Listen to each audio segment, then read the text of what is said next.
As part of his offensive to push through the Iran nuclear agreement, Barack Obama has turned on Israel. This is the strongest non-proliferation agreement ever negotiated. And because this is such a strong deal, every nation in the world that has commented publicly, with the exception of the Israeli government, has expressed support.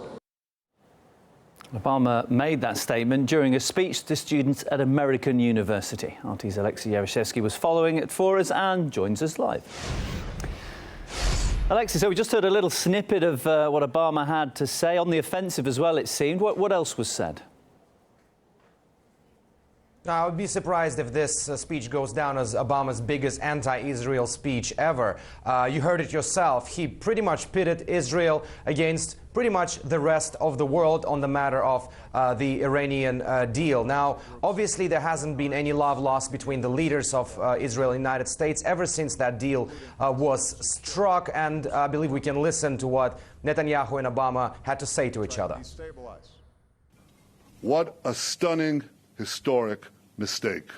When the interim deal was announced, critics, the same critics we're hearing from now, called it a historic mistake. The critics were wrong. The progress of Iran's nuclear program was halted.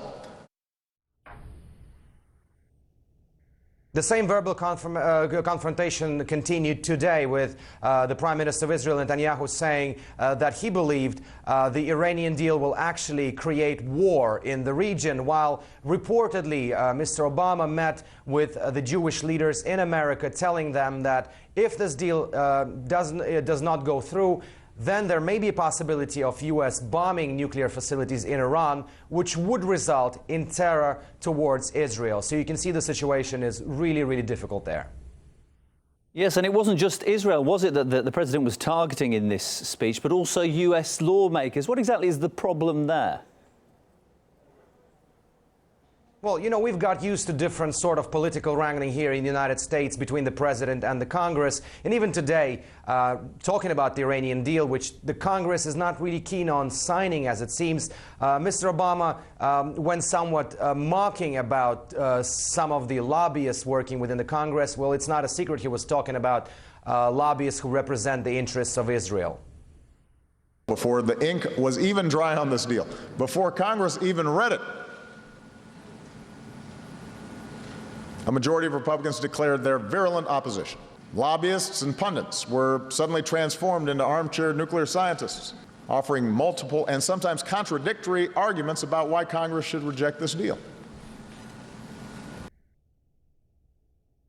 Clearly, there's no love lost here as well. And before going on a summer break, the U.S. Congress, some of the congressmen, particularly the Republican ones, made it quite clear they were not keen on signing this deal.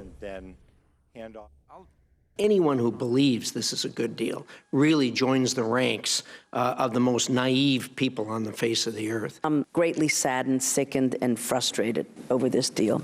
I believe it weakens our national security, and it makes the world a more dangerous place. I have to say that today's speech by Obama at the American University was very rich with different superlatives and telling how important this deal is. It's quite clear that the U.S. president sees this deal as his legacy, as he's obviously due to step down next year. But now, clearly, he faces an uphill battle with the Congress. Still needs a lot of persuasion for this deal to be ratified. And, of course, when it reconvenes, we'll see how it goes. We know that 60 days since the deal was struck in Vienna will pass before the Congress will actually ratify it. And there's a load of questions and doubts right now whether it actually will. Many thanks to our correspondent Alexei Yaroshevsky there, bringing us the details of that story live from New York.